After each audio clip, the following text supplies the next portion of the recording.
Hello and welcome to YHTV's Magical Medical Tour. Thank you for joining us today.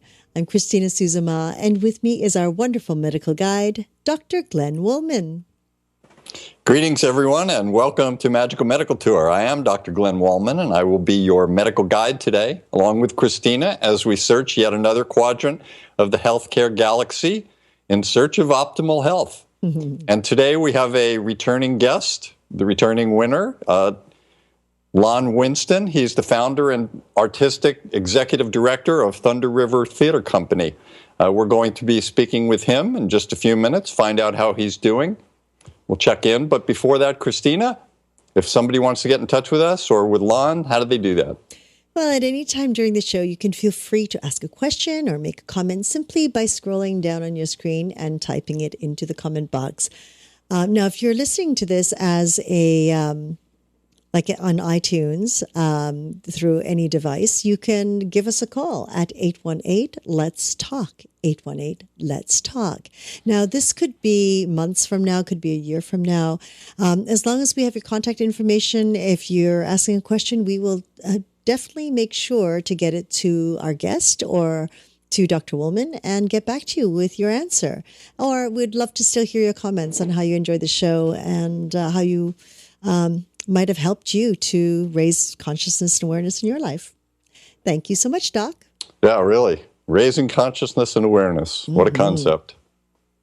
Christina, before we get together with Lon, I want to follow up, as I always do. When we last spoke, we talked about the bill that was in the House and the Senate in California, AB 15, the end-of-life option. And at the time we went on, it was being voted on. And I am very happy to say it was voted on and passed by the House and the Senate in California. And then it went to the governor's desk.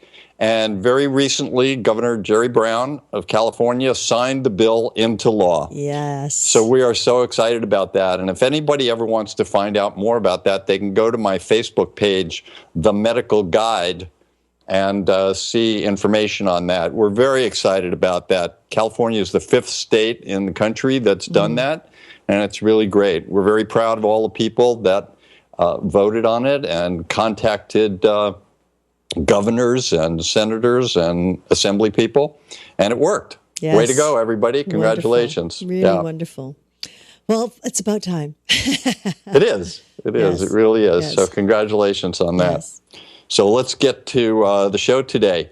On October 29th in 2012, we met with Lon Winston, who I said is the artistic and executive director of Thunder River Theater Company. He's also director, designer, performer, and producer, and he's been doing this for over 5 decades, and we have been friends for around 6 decades. At that time, we did episode number 35. We called it Cancer, a Word or a Sentence. And at that time, we talked about Lon's many different types of cancers that he had, and we found out that he's been treated for all of them and is in remission. And that's where we wanted to pick up today. We wanted to talk about what it's like to be in remission and find out what it's like having had cancers, et cetera. And we're going to just pick it up from there. So welcome, Lon. Welcome. Hello, how are you Lon. doing? Hi. Do you need to spend a minute with Christina before we start? I need to spend an hour with Christina before we start. Then he'll really go loopy. Yeah, there you go. Great to see you, Lon. Thank you for joining us again. Oh, my pleasure. Happy to be here. So, Lon, here in the big word. Yeah. I want to just summarize for a second and correct me if I say anything wrong, but a number of years ago, the big one we were concerned about was that you were diagnosed with hairy cell leukemia. You went through chemotherapy, and it seemed to work, but in doing the chemotherapy, as potentially always, when people have chemo, they have potential side effects. And one of the side effects was a low white count, which offers the ability to have an opportunistic infection because your body can't deal with it as well. You came down with meningitis. You eventually got treated for that. You went into remission, and then it came back again. You were treated again, successfully this time, and went back into remission. And I think you started to go in a third time. Is that correct? Started to go into out of remission and into hairy cell again a third time. Yes, that was the third time when I then got accepted into a clinical trial at National Institutes of Health. Yeah, and we want to talk about the National Institute of Health. So you were in your third trial, or you were in your third treatment, and you had your second treatment, and they found a squamous cell carcinoma at the base of your tongue. And they had to stop the chemo for the hairy cell, and they wanted to treat you for the squamous cell. And so you went back to Colorado, you got treated with radiation and chemotherapy. And at one point, eventually, the doctor taking care of you said, "Lon, we have cured you." Is that correct? That is correct. So you got a cancer, a squamous cell cancer, and you had a doctor come into you after a long treatment saying, "You're cured of this cancer." But now you have the other cancer, you had that, and you were in remission from the hairy cell cancer. So tell us a little bit, in your mind, what's the difference between hearing from a doctor you're cured and hearing from another doctor about another cancer that you're in remission? How do they play out? Well, remission to me just means that the cancer's lurking. It's not gone. I don't really think about the squamous because I was told, we don't get to say this often, but you're cured.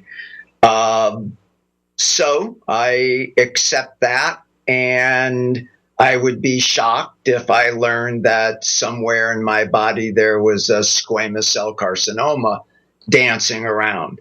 But when I hear that I'm in remission, I know that somewhere in my body there is this little hairy cell that is doing its thing, and it does do its thing.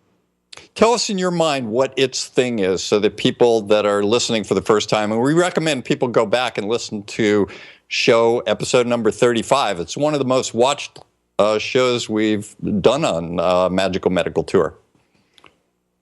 Well, I'm not sure what you want me to respond to here. Living with remission? No, before that, I want you to just describe what hairy cell is, hairy cell leukemia is, so that people get an idea of what you're living with. Hairy cell leukemia, if you're going to have a leukemia, hairy cell leukemia is the one to have. It's pretty treatable. There are people who don't survive from hairy cell, but most do. I mean, I'm in my 17 plus years of having been diagnosed with hairy cell. The protocols, the drugs, there's a lot of research going on in hairy cell, mostly at NIH, but Ohio State University and the Mayo Clinic and other places have their clinical trials on hairy cell because it seems to be receptive to various drugs and cocktails that are available. Hairy cell is a mutated white blood cell that lives in the marrow and creates pockets in the marrow that prevent you from producing the levels of blood that you need, both white blood, red blood, and platelets. So it really affects the production, the healthy production of blood. The new drugs on the market are pretty much smart bombs. They attach to proteins that you have on your hairy cell, which are mutated white blood cells. If you've got those proteins, then the new drugs they're using attach right into the cell itself and it sort of helps the cell to destroy itself. And that's what I've gone through. The original drug, the 2-CDA, which was the chemotherapy of choice 17 years ago, didn't just adhere to the white blood cells that were infected. It just wiped out your whole immune system, which is why I got cryptococcal meningitis and other things that I was able to, thank God, fight. Now the drugs are a little more sophisticated, and the cocktail of the drugs are a little more sophisticated, and so that helps the whole process of eliminating the hairy cells without hurting the other production of blood. Excellent. And just to help everyone a little bit in terms of the whole process, when these hairy cells start developing in the bone marrow and they eliminate the production or they take over and don't allow the production of the other types of cells, it's the consequences of those other cells that are lacking. For example, when red blood cells are not lacking, then it's hard to bring oxygen and nutrients to your all the cells of your body. When the white cells are lacking, then you have a lower immune system and you're susceptible to infections that normally would be taken care of by the white cells. And the platelets are the ones that help with clotting. So if you have a good number of platelets and you accidentally cut yourself, eventually platelets will take over, go through a mechanism and help you to clot. When you're lacking those platelets from a very simple cut, you could eventually bleed out. And those are the serious consequences. So that's why it's so important to recognize this and treat this. So now we're talking about you finished the squamous cell, you got cured, and you're in remission. And that's what I want to spend a lot of today talking about, what it's like to be in remission of a cancer. We've talked with other patients that are diagnosed with cancer and being treated for cancer. We're talking with Scott Spalding these days as he's going through his chemotherapy, and we don't even know what's going to happen at the end. But you're in remission.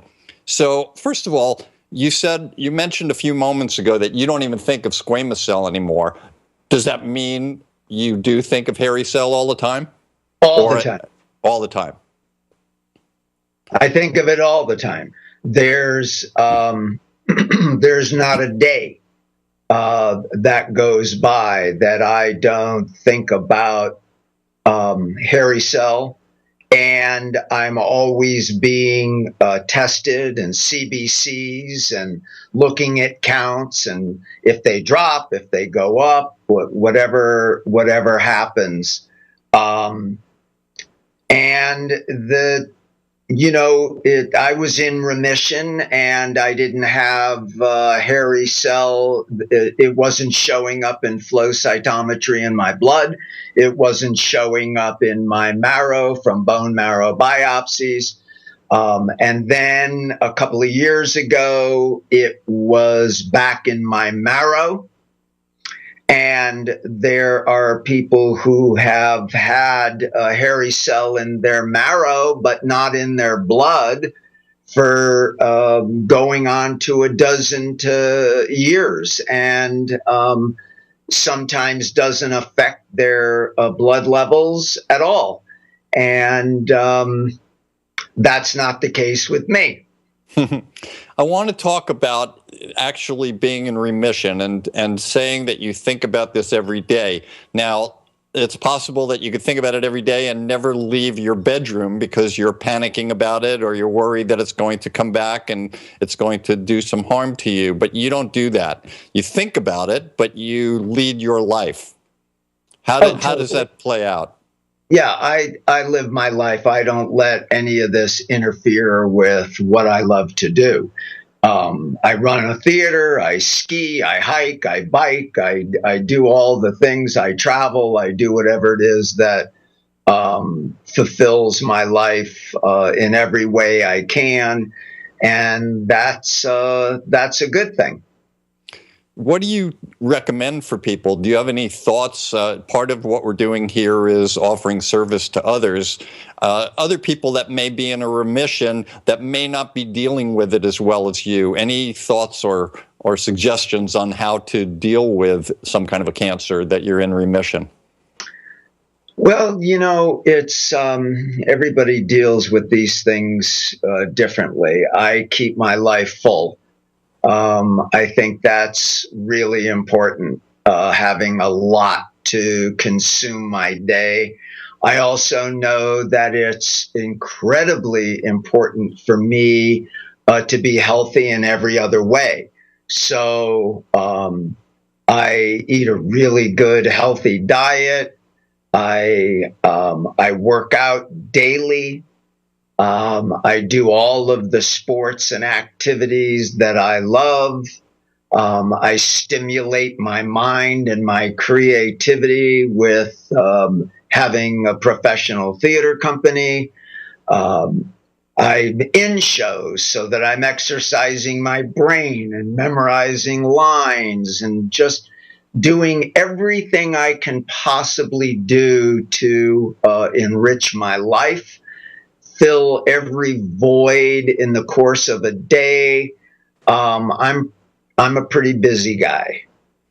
So, yeah. So part of that to me seems to be one of the takeaway messages here is to always be doing something that you love. I would imagine that there are people that have jobs and lifestyles that they're not happy about, they've gotten into, and it might be a little more difficult for those people at times to stop thinking about whatever cancer they have. So that might be a key there. What do you think? Well, I think that it's, yeah, a lot of people haven't been fortunate enough to, really enjoy that sense of following one's bliss. I mean, from the time you and I were, 12 years old or whatever, I mean, we knew what we wanted to do and we followed our bliss. Mm-hmm. And I've been very fortunate. I mean, I had years and years of being a professor at a university, teaching theater and cultural anthropology. It's what I wanted to do. And when I retired from teaching, even before that, I always was involved in the professional theater at the same time. And I think that's important. If you haven't had that wonderful opportunity to be able to live and follow your bliss, there's still lots of ways of bringing the things that you love into your life, and also extending yourself to help others. I spend a great deal of time talking to people who have health issues, because I know I have a really positive attitude about it. And so my doctors over the years have called me and said, do you mind talking to so-and-so about what you go through? I mean, you even did that when a friend of ours got a squamous cell carcinoma last year. You said you need to talk to Lon. I do have, I have a positive attitude, and I think that's why I'm still able to deal with it. And even though we're discussing what it's like to feel about being in remission, the truth of the matter is, as we sit here today, I'm not in remission. You want me to continue that? Not yet. I want to get to that. Lon, you said that you come in to thinking about Hairy Cell every single day. What do you do when it comes into your mind, be it whether you're just sitting around at home, or whether you're riding on your Harley, or whether you're on the stage in performance? How do you work with it coming into your mind? Well, probably the safest place I have of it not coming into my mind is when I'm on stage in a production. Hmm. I go through a whole process where I am there. Um, but when I'm riding my Harley, or I'm working out, or I'm skiing, or I'm sitting at home, and it pops into my head, I have. I'm notorious for having a monkey mind, and it starts chattering, and I have to go through a lot to get it out of my mind. It's so that it doesn't consume me, and it doesn't take away from my joy and of the moment. So it's a process. It's not always easy. Christina, did you have a question? Yes. Lon, during your remissions and as you sort of been challenged several times in a row, did you change your lifestyle in the means of away from, bringing, it sounds like you've always been very positive in your life. And, when you were a teacher, you very fortunate. Did you change things in your diet, in your nutrition, in your habits? I did a lot of that long before I ever dealt with the problems that I deal with. Hmm. I changed my diet over 40 years ago. Hmm. I've always been active, and just continued that the older I got. So when the time came where I was diagnosed with hairy cell leukemia, I mean, I was hiking up over 12,000 feet from Aspen, Colorado to Crested Butte when I thought I was dying at the top of the mountain. Hmm. So I was at the maximum of my activity, and at the same time feeling something that I had never felt before. And then found out shortly after that I had hairy cell leukemia, and they wondered how I ever even got to 12,000 feet without a heart attack. Hmm. But I think that part of that was because I was so strong and healthy. And so, in terms of actual change in my lifestyle, no, I don't think there's been a serious change in my lifestyle. I think I realized, hey, you're alive because you were strong. Keep Hmm. it up. Hmm. Interesting. That's a really good point. And as a medical guide, I work with a lot of people, and I always talk about what I call preparatory medicine, not preventive medicine, because as we know, we can't always prevent illnesses or injuries. So why not be prepared? And that's by being in the state of optimal health and body, mind, and spirit. And I think you tried to do that. But one of the things that you also do, which I think is very important, is you certainly don't deny the lurking hairy cell, which means that you are taking care of yourself, but you also go through medical checkups almost religiously. I'm very vigilant. I do CBCs. CBC is a complete blood count for those who may not know. Right. Okay. It lets me know what my white count is, and my hemoglobin and hematocrit, and my platelets, and other chemistry that's done. Mm-hmm. The So I'm vigilant about that. I have been, obviously, for the last 17 years. So I know when the blood. I mean, I know that a CBC is a picture at that one moment in time, and if that same picture, let's say of low blood counts, appears a couple of times in a row, then I go, need to take this a step further. I also go out to NIH, National Institutes of Health in Bethesda, once a year, and they do tests. So I'm aware of when things are looking good or looking not so good. What's it like being associated with NIH? Well, it's pretty incredible. I'm very fortunate to be involved with them, to be in a clinical trial that did put me in remission for, 6 more years. And I get to learn about things way before most people learn about what's going on in their body. So I'm usually ahead of the game.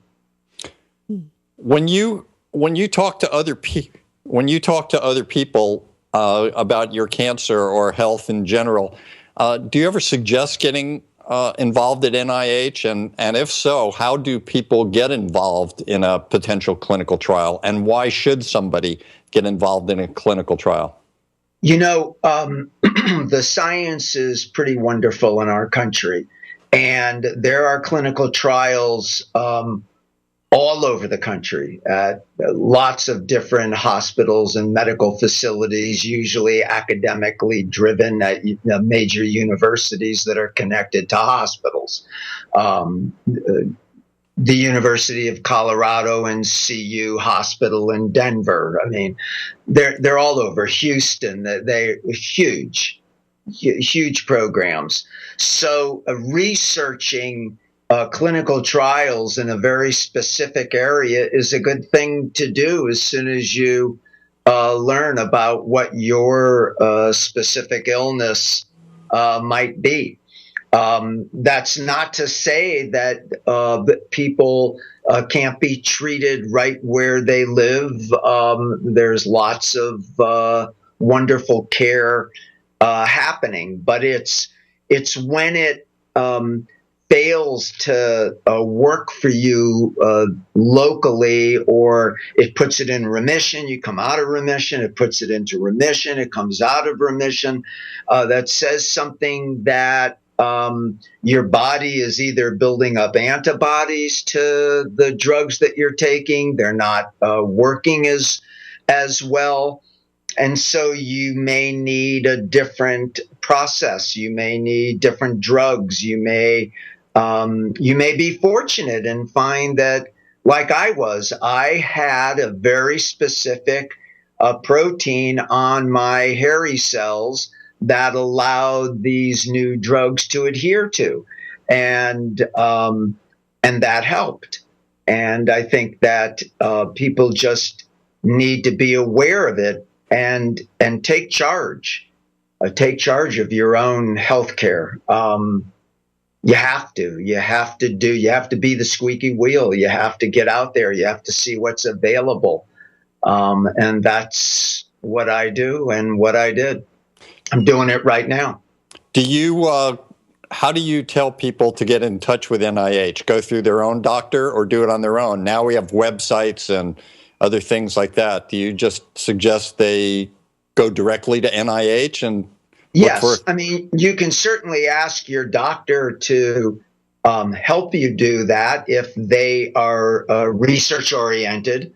Not every small community and every doctor is driven by research. They've been trained. They have whatever their protocol is, and they know. And if you find that your local doctor is not research driven, then yeah, get on the internet. There is so much available online. You can go to NIH, you can click on clinical trials, you can type in anything you've got and it pops up and off you go. It's just a plethora of science and research out there that people need to take advantage of. All right, so now you're living your life, you're doing things, you're scheduling performances, you're scheduling workshops, you're scheduling trips and everything else, and suddenly in your normal life, your doing certain things and you're recognizing, because you're so tuned into your body, that you're starting to see when you exercise a little too hard, you're getting more short of breath than you normally think you should. That just recently happened, right? Yeah. I found, I go to the club or I get on my bike and I was fine. I'd work out for an hour on a cycle or a treadmill, and then I'd go in and do my weightlifting, and I felt fine. But at home, if I'm sitting in the living room, and this happened in the last couple of months, I'd bolt up out of my chair and I'd run upstairs to get something, and I'd get to the top of the stairs and I'm breathing like I just ran a marathon. And that didn't feel right to me. And so the red flags started waving, and I started questioning: were my red blood counts significant enough to be spontaneous energy like that, picking up enough blood to get it to the rest of my body? And I talked to you about it. We theorized about a couple of different things, but in the back of my head, Hairy Cell was back. And so now you have to confirm it. And you had an NIH appointment coming up, but interestingly, it was right at the time that the Atlantic seaboard was being introduced to Joaquin the hurricane. That's correct. So you had to make some decisions. Yeah, maybe this is Hairy Cell. Maybe I can get a blood test, a CBC here in town, or should I go back to NIH during a hurricane? So I went back to NIH during the hurricane. It was that important for you. Yeah. That's the positive side of a monkey mind. It generates activity. Right. And I was immediately, the internet does more than just clinical trials. You get up-to-date weather anywhere in the world. Right. And I followed the hurricane, and I saw that it was turning back out to sea. And I saw that the flooding that was going on in South Carolina and North Carolina didn't seem to be moving up to Maryland. And I'm flying into Dulles, close to Bethesda. And it seemed like it was appropriate for me to get on the plane and get the hell out there. You're now at NIH, and they start doing all the studies on you and the blood tests and MRIs and everything else. And at that moment, Monkey Mind, I'm sure, is at peak performance. Peak Performance. So who was the person that came in and what did they tell you that changed your life again? Well, I was sitting there watching the news, I'd done all my tests, and I was waiting for what was referred to as my clinic. It's something you sit with the research nurse and the research doc, Dr. Kreitman, who happened to be out of town. So I was there when he was gone for a couple of days, and the postdocs that get involved in these, yearly studies. And I was sitting there, and Leslie, who is the research nurse, walked out and gave me a big hug and said, "How you feeling?" And I said, I feel okay, a little short of breath. And she said, "Well, the x-ray of your lung was clear," which is something I was concerned about, because I'm thinking, what if it's not Hairy Cell, and why am I having this short of breath? You and I even talked about, a bad valve in my heart or something, which seemed a little weird to me, given the fact that I'm so active and had never experienced anything like that before. Mm-hmm. And she put her arm around me and she said, "Your blood levels are dangerously low, and I'm not sending you back to Colorado without a blood transfusion."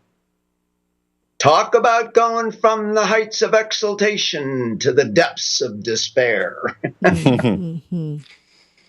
So we went into the office and she handed me my CBC and my white blood count, which at my age, male, should be somewhere between 5 and 14, was 1,000. Right. 0.8. Wow. So that meant that I had, I was neutropenic. Very little immune system, if any. If any. And probably had been like that. It doesn't just go from 5,000 to, 0.8 overnight.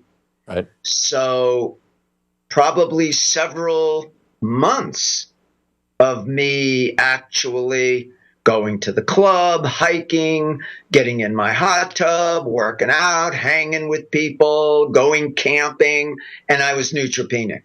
Mm-hmm. My hematocrit and hemoglobin were, normal, again, is just from numbers, is 14 and 40-ish are the two figures that I always look for in terms of normal. Mm-hmm. Instead of 14, it was 9.2. And instead of 40 plus, it was 24. So my red blood counts were severely low, hence the short of breath. And my platelets were very scary. They were at 42 when normal is 160 above. So my ability to even be able to clot blood was dangerously low. And there I was sitting in the little clinic office with Leslie going, I'm in trouble. Were those the exact words? Those were my words. Yeah, I said, okay, next. Was this a month ago, Lon? Yes, ma'am. Month ago. Well, you're looking great. That was a good transfusion. That's why I do this show, because I get to watch you and then you tell me I look great. You do. Your energy is great. And so this was a month ago that you had this transfusion. No, transfusion was 2 weeks ago. Oh, 2 weeks ago. Hurricane Joaquin. Yeah. See, I was away, so I didn't even know that there was a hurricane. Yeah. So, I went in, they scheduled the 1 unit of blood immediately. I did that. And then, the next morning I got up at the hotel and went to the airport and put on my face mask and flew home. So now you're knowing that you have hairy cell again, knowing that the treatments you had 17 years ago are not going to work anymore, knowing there are new clinical trials out, and you were offered 2 different clinical trials. And when we talk about clinical trials, these are these are drugs that they've been tested before, but they're looking for different ways of testing them to see if they can give lower doses and just as effective.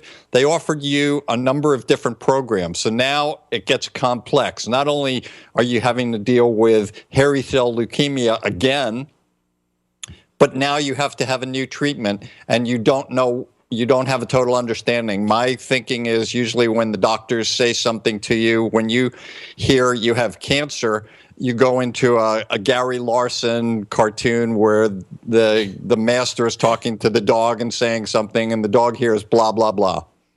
So that you're hearing all of these long words of chemicals and trials. Now what's going through your mind? Couple of things. One, that I'm fortunate enough to be in a situation where I have alternatives. And the other thing is, oh, I don't need this. Really? You know, it's, one of the biggest difficulties in a clinical trial is usually you read them, they're 26, 30 pages long, and the first couple of pages are what the trial is, and then the other 90% of the clinical trial article are about all the possible side effects from, a headache to dying. And that's really difficult because there's only one reason why dying is a side effect of a clinical trial. It's because somebody died. And even though it's, half of 1% of who they're experimenting on, you're putting yourself into that position, and that's scary. I don't know what the outcomes of any of these are. I've been working with Dr. Kreitman at NIH for a long time now, and I trust him. I listen to him. He says to me, Lon, I think you're a candidate where this new clinical trial could actually wipe it out of you once and for all. That's got to be a great feeling. That's a good feeling. Yep. That's a good feeling. Okay. And at our age, I don't need a whole lot more times for somebody to say to me, you're in remission. I'm happy I'll settle for that. Right. So it's, the two options, actually, one of the clinical trials is a double option, and the other one is not really what I'm looking for. It's something that they're doing that is not a chemotherapy. It's tablets, pills that seem to have worked for melanoma and possibly some other form of leukemia. And they want to see if there's a way for it to work on hairy cell leukemia. I read it, talked to Kreitman about it, doesn't ring my chimes as something I want to put myself through when I've got hairy cell now in my blood, and it's wrecking havoc with my blood levels, and I'm neutropenic. I'm not interested in, let's hang out with this for a while and see what happens. The next one is a trial that is it's a randomized phase 2 trial using the drug of rituximab. Rituximab has been used with hairy cell leukemia going on 20 years now. It helps some people, it doesn't help others. And penistatin and bendamustine are two drugs that also have worked. And so they've designed a trial for those who have relapsed back into hairy cell leukemia, which I have done on a number of occasions. And so the trial is blindly using the penistatin or the bendamustine first, and then the rituximab second, and they do that for a few cycles, and they see if it's working, and if it is, they continue it, and you hopefully are putting the hairy cells into remission or wiping it out.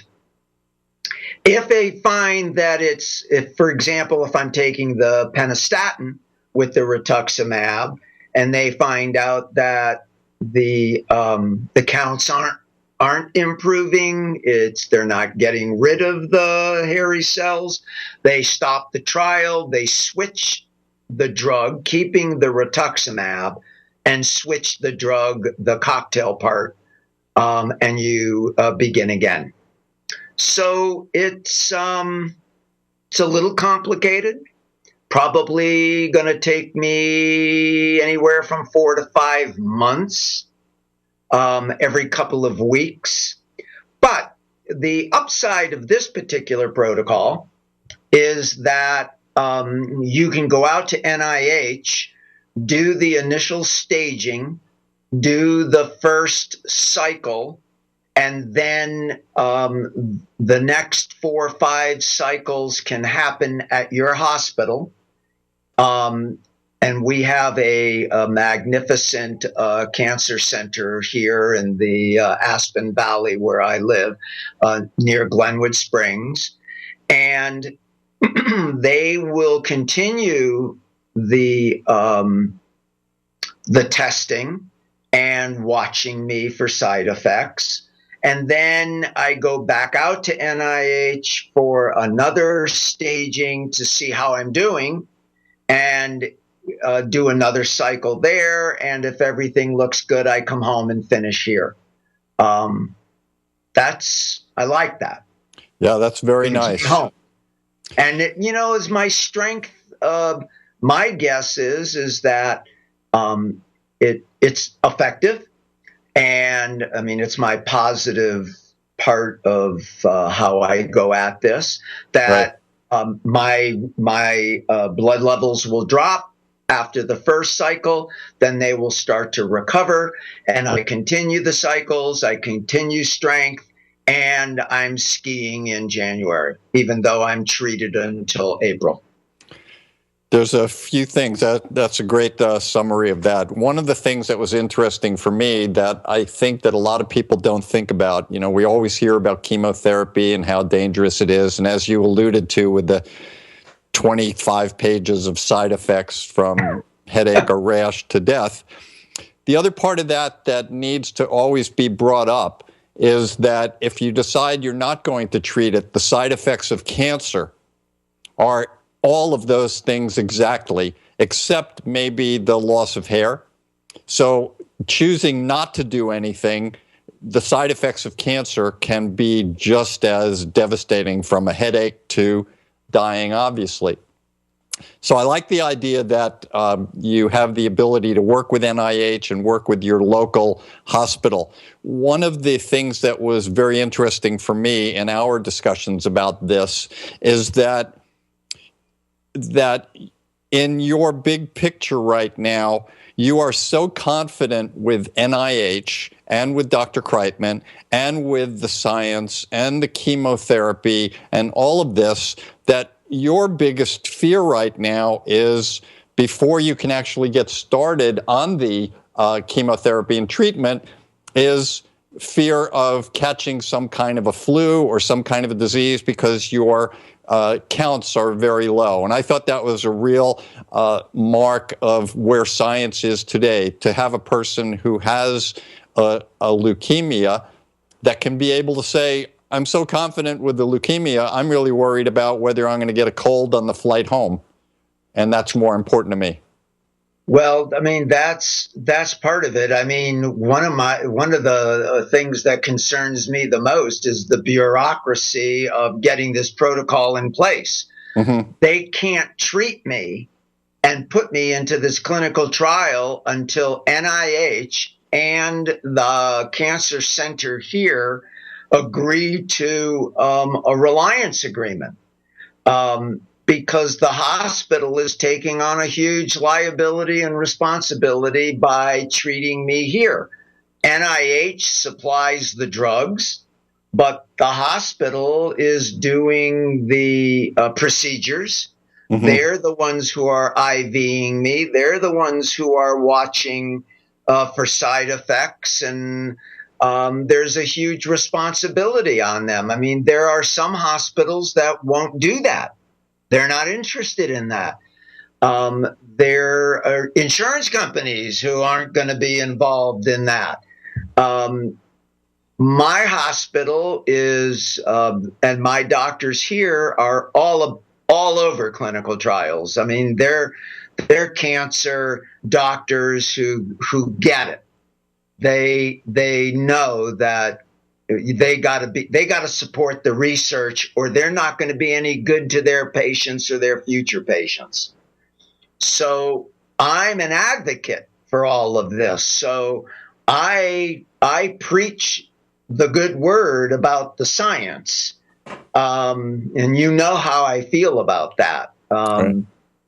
And it's I think it's amazing, and sometimes I don't think that local doctors have all that information.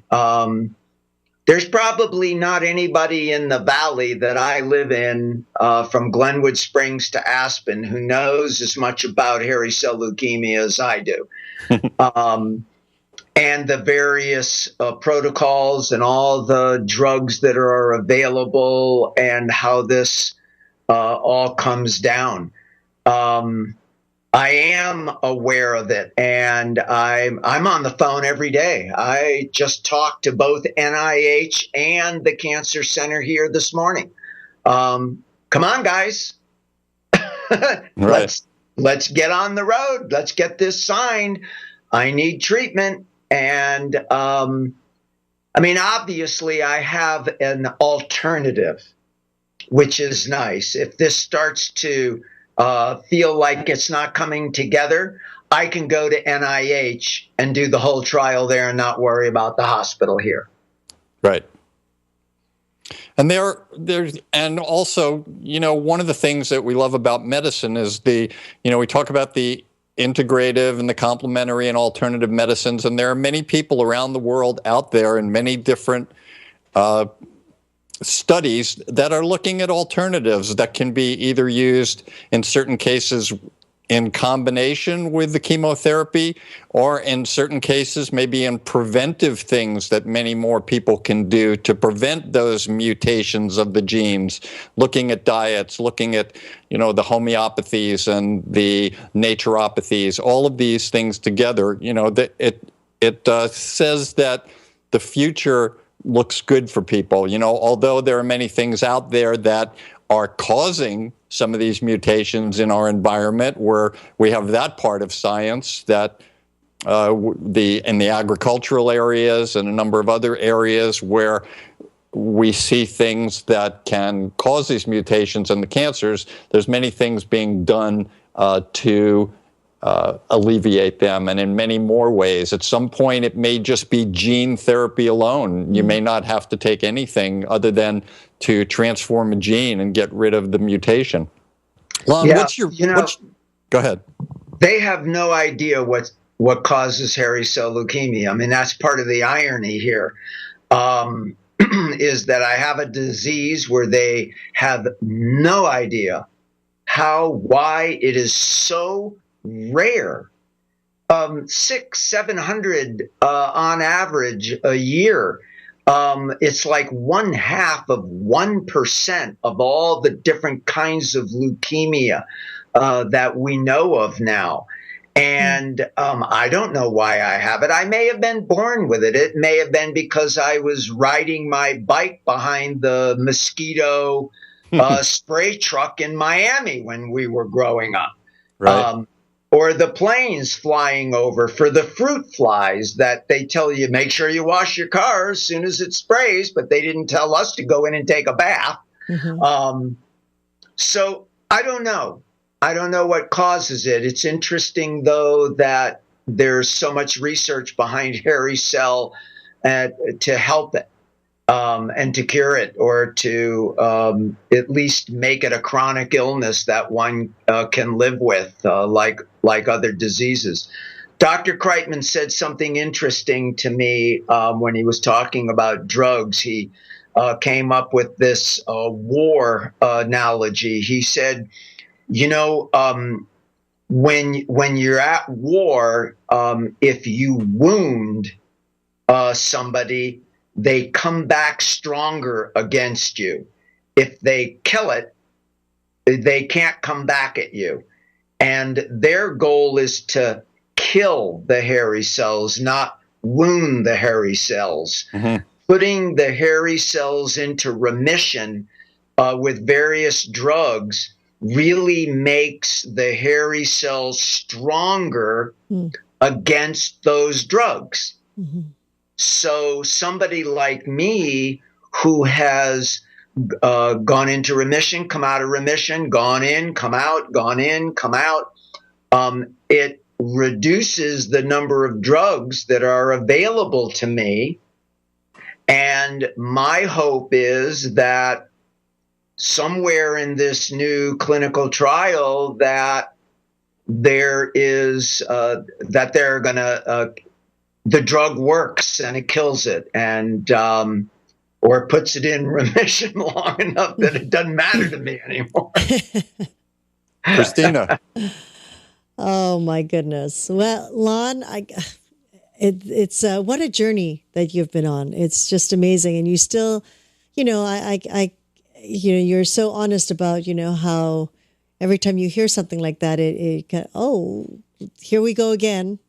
And yet you still have this wonderful energy and delightful attitude towards it, and so hopeful and positive. That's amazing. And that's such a gift. That's such a gift that you have that will inspire other people. It's magnificent. I hope so. Thank you. It comes mainly from his support team. That's right. The bouncy ball just does that. I'll make sure to bounce all the time. Lon, last time during our previous interview, you left us with a poem. You want to keep that going? Yeah, we can do that. Let me see if I can find it. I think I have it here somewhere. Okay, don't go away. No, we won't. So, right, Christina, how's life? Oh, okay. Here it is. It's called Open House. I was invited to an open house. The house was not for sale. It wasn't a housewarming. It was my house. It was my house. My friends were outnumbered, the ones you really count on. My house was being invaded by aliens, mutants. It was my house. It seems they have been guests for a long time. A long time. A very diverse group. Very smart. They knew where every nook and cranny was. They came through all my doors, even those I thought were locked. They had the keys. That was very nice. If we were in a theater right now, if we were at Thunder River Theater and you just read that, probably I would stand up, give you a standing ovation, and be yelling encore. or you'd be going, oh, not again. I'll just stick to my bouncing, okay? Right. So if I yelled encore, would you give us another poem? Yeah, I have a little one here that I think goes in a little different direction. It's called Subterranean Man. It's time to release myself from the subterranean depths of my body, invaded body. Move on, subman. There are more places to see. My eyes widen. my ears twitch, my touch more sensitive, all my senses expand. Nice. Wow. Okay, no more encore, but as you know, as a previous person who was interviewed on Magical Medical Tour, we always ask for a health tip. Now, your whole show has been a health tip, and your poems certainly were very good, but what do you have for us? Well, I think that I think my health tip was probably summarized by our dear Christina. It's about maintaining a positive quality, taking charge, being strong, maintaining your energy. It's so easy to go, oh, why me? And sit back and let it take over. That's a natural process, I think, that we all go through, no matter what disease we hear about, or what happens to us in terms of accident. So I think that it's about grabbing hold, staying strong, trusting those that are working with you, being the squeaky wheel, and knowing when to pull out the heavy artillery. Sometimes the alternatives are great. They do wonderful things for us. But in our culture, in our science, it is that combination of the heavy artillery along with the some of the other alternatives that are being explored around our planet. We need to be open and embrace them all. Beautiful. And I think on that note, I'm extremely grateful to our very special guest and my very special friend, Lon Winston, for sharing his wisdom, his journey, and his experience with us. I'd also like to thank all of my teachers and all of my healers for allowing me on my journey. Thanking Christina, Yoga Hub, and Magical Medical Tour, along with Segovia, putting the show together for us. And for all of our listeners and viewers who stay tuned to Magical Medical Tour, we really appreciate that and look forward to meeting again with all of you as we explore another quadrant of the healthcare galaxy. Thank you so much, Lon. And until next week, I wish you all optimal health. Yes, thank you so much, Lon, for your consistent, bright energy that you share with all of us and inspire us continuously. Not just those of us who might be going through a journey like yours, but just in life overall. You have just been an inspiration for the years that I've known you, and it keeps me bouncing. Okay, Yay! It's been lovely, and we of course send all the wonderful energies and rebalance and look forward to your journey with this, your healing journey and rebalance back to your wonderful life on that stage. And we look forward to, you know what? We got to just catch you on that stage of yours. That's all. There you go. Thanks for having me. Oh, yes. Over and over. And of course, thank you, Dr. Glenn Woolman, for another fabulous show. And to all of you out there for joining us on this new platform of education and information. We're grateful for your continuous support. And we look forward to hearing your feedback on how we can serve you better. If you would like to learn more about our wonderful guest, Lon Winston, check out his theater. He is online. It's the Thunder River Theater Company in Colorado. Right? It's Colorado, right? And then, yes, hopefully we can have a little follow-up with him as well. So any questions that you might have, just send it through our site or through our phone line. And if you would like to connect with Dr. Glenn Woolman, please do so through his website, glennwoolman.com, where we encourage you to learn about his metaphor square breath. We're always grateful for your feedback and comments and any suggestions. If you would like us to interview someone that you might be interested in hearing from, please let us know. Give us a call at 818-LET'S-TALK, let's talk. And until next time, namaste.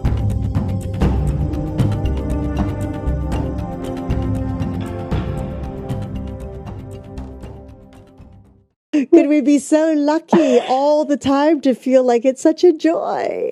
Well, we actually can be, and that's exactly what I show friends, family, clients, students how to do. Yay. Be in a state of release and know that you are always releasing something. There's always something moving. And we don't even have to. What if we didn't even have to release things, but we could instead just always be flowing? Now,